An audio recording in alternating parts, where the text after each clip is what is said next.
Welcome, heroes. This is Opera Sim here, everyone. We're going to take a look at this new Heroes Path Face the Hydra event that just came out. It costs 15 crystals to enter, but it's actually a pretty good payout. You end up looking at these resource rewards here. You get 4 Theros booster packs, 50 shards, and 65 crystals, so you would net plus 50 after the entry fee, and then 10,500 runes. So it's actually a really good payout for this event. It looks like it's a two node PvE event. First node is levels 15, 30, and 50. Second node, if I can figure out my interface here, there we go. Second node is level 70, 100, and 140. And then let's go ahead and take a look here how this thing works. It looks like it is standard legal, are the sets that we can use, including the cards that are going to be in the new dual decks coming out, which is pretty cool. That looks like it's going to be part of standard, which is interesting. So make sure you save some crystals to get some of those cards if you're wanting to purchase some of them. But so special rules, each foe will be supported by their special event card, Face the Hydra. So let's see, Face the Hydra is an indestructible green support token. When a Hydra creature is destroyed, the first Hydra creature in that player's hand gains half its mana. Interesting. So when it's destroyed, but not if it's exiled. So if we might be able to exile stuff in this event, might be better than it would normally be. Because only destroying it makes the first Hydra in their hand gain half their mana.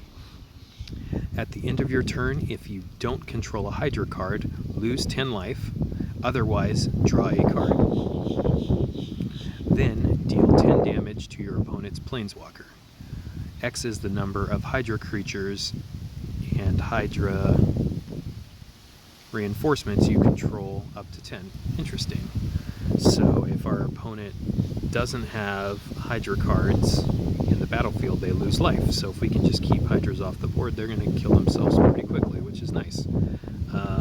Yeah, so that's very good information to know. Think about the support when we're building. So it looks like having the ability to... Sorry, my phone keeps trying to fade out and I have to keep reopening this. I'm sucking at life here today, folks. But it looks like, yeah, potentially being able to exile Hydras so they don't get to gain mana from other Hydras. And if we can keep Hydras off the board, we can make them lose life. And then at the beginning of the battle, you'll be able to pick one of the available hero cards to help you in the battle. I'm curious to see how this works. But I don't know if it's when we're building it gives us something, or just right when you're starting the match it lets you know which one you get to choose. But let's take a look at all these. I think all but this Slayer one, which is 4 shields. When it's destroyed you gain 20 life. I think all the other ones have Resilient, which is cool, so they stay on the board and they'll change colors when they get matched. But the Warrior, when it's on the board your creatures gain haste. The Protector, when you match this support's gem, your first creature gains prevent damage till end of turn. Philosopher, when you match this support's gem, disable the first opposing creature your opponent controls. Hunter, when you match this support's gem, your first creature gets +3/+3 till end of turn. Harvester, when you match this support's gem, discard a card, then draw 2 cards. So it's a rummaging effect. And then the Avenger, when you match this support's gem, your first creature gains Death Touch. So interesting. So it looks like the first 5 are resilient supports that you get a one-time effect when it is matched. The Slayer one, just when you destroy it you gain 20 life, and then the Warrior one, just while it's on the board your creatures always gain haste. So that's the only one that will affect all your creatures all the time. That's interesting. So think about that when you're building. I imagine probably the one that gives your creature +3/+3 till end of turn and the one that gains you 20 life are probably the weakest. I like the Warrior a lot in the sense that you can give all your creatures haste. Of these abilities but you need to match this support's gem. Your first creature gets Death Touch. So Death Touch is not the worst. Discarding and drawing could be fine, I guess. And maybe that actually in an engine deck might be interesting with a conversion engine deck, because you could discard and then draw into new stuff if you have stuff clog your hand, but still probably not going to go that. Again, I think this is one of the weakest ones, just +3/+3 to get a creature doesn't seem the best to me, or +3/+3 to a creature. Disabling the first opposing creature seems like it could be decent, and then prevent damage seems like it could also be decent, but I think I like the warrior quite a bit in this, but I think it'll depend on knowing what the secondaries are. So let's just take a look right now at what the first two secondaries of this event are. So for 1/1, excuse me, this, wow, I just suck at this interface, guys, sorry. I've got it now though. Grandpa Bryce will learn how to use his phone. All right. All right, so that's actually for real now. Take a look at 1/1. This one's level 15. So win the fight gets you your 5 ribbons, and then for the first secondary, 3 ribbons. Grounded, win without summoning creatures with flying. And then Mankind casts 3 or more creatures with the following subtype: humans. All right, that is great information to know. So I have to start thinking about how we want to build here.